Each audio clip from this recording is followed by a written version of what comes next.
السلام علیکم ورحمۃ اللہ وبرکاتہ۔ رمضان کا مہینہ شروع ہونے والا ہے۔ یہ مہینہ رحمتوں، برکتوں اور مغفرت کا مہینہ ہے۔ یہ مہینہ عام مہینوں کی طرح نہیں ہے۔ رمضان کی فضیلت کیا ہے؟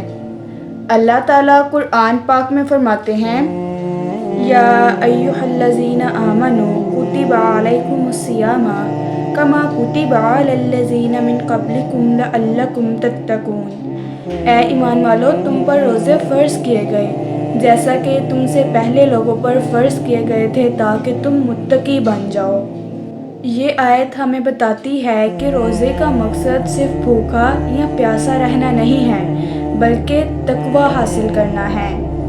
آپ صلی اللہ علیہ وآلہ وسلم نے فرمایا، جب رمضان آتا ہے تو جنت کے دروازے کھول دیے جاتے ہیں اور جہنم کے دروازے بند کر دیے جاتے ہیں۔ سوچئے کتنی عظیم خوشخبری ہے کہ یہ مہینہ اللہ تعالیٰ کی رحمت کا خصوصی اعلان کرتا ہے۔ بعض لوگ سمجھتے ہیں کہ روزہ رکھنا صرف ہمیں بھوک اور پیاس سے روکتا ہے، لیکن آپ صلی اللہ علیہ وآلہ وسلم نے فرمایا، جس نے جھوٹ اور برے عمل کو نہ چھوڑا، اللہ تعالیٰ کو اس کے بھوکے یا پیاسے رہنے کی کوئی بھی ضرورت نہیں ہے۔ رمضان ہمیں زبان کی حفاظت سکھاتا ہے، رمضان ہمیں آنکھوں کی حفاظت سکھاتا ہے، رمضان ہمیں دل کی صفائی سکھاتا ہے، رمضان ہمیں نیت کی درستگی سکھاتا ہے۔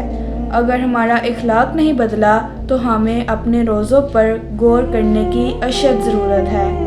رمضان اور قرآن۔ اللہ تعالیٰ قرآن پاک میں فرماتے ہیں، شہر رمضان الذی انزل فیہ القرآن۔ رمضان وہ مہینہ ہے جس میں قرآن پاک نازل ہوا۔ یہ قرآن کا مہینہ ہے۔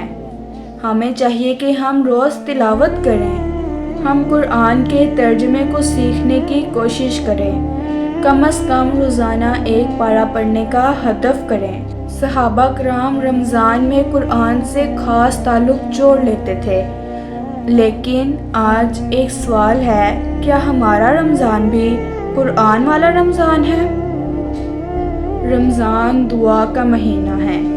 آپ صلی اللہ علیہ وآلہ وسلم نے فرمایا، روزے دار کی دعا رد نہیں کی جاتی۔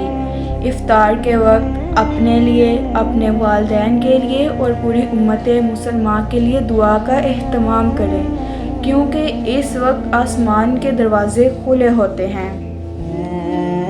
رمضان کے آخری عشرے میں ایک رات ہے، لیلۃ القدر خیر من الف شہر، یعنی ہزاروں مہینوں سے بہتر۔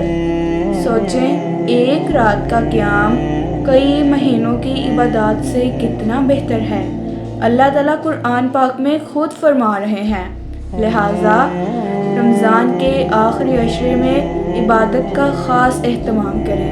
یہ نہیں کہ صرف رمضان کے آخری عشرے میں ہی ہم نے عبادت کرنی ہے، ہم نے پورا مہینہ عبادت کرنی ہے، لیکن آخری عشرے میں خاص اہتمام کریں گے اگر اللہ تعالیٰ نے چاہا۔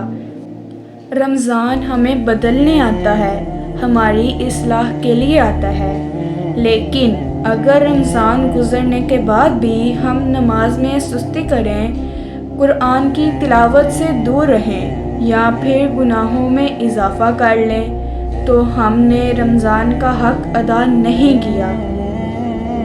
رمضان ایک ٹریننگ ہے۔ اصل مقصد تو یہ ہے کہ ہم رمضان کے بعد بھی نیکیوں کو جاری رکھیں۔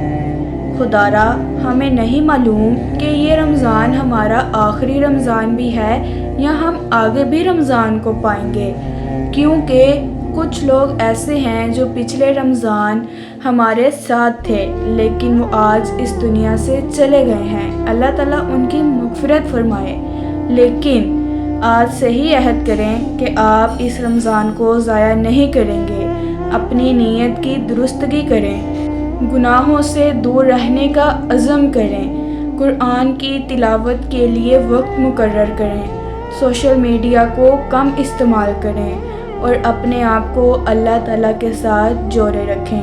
اللہ تعالیٰ سے دعا ہے کہ اللہ تعالیٰ ہمیں اس رمضان اپنی عبادت کی توفیق عطا فرمائے۔ آمین ثم آمین۔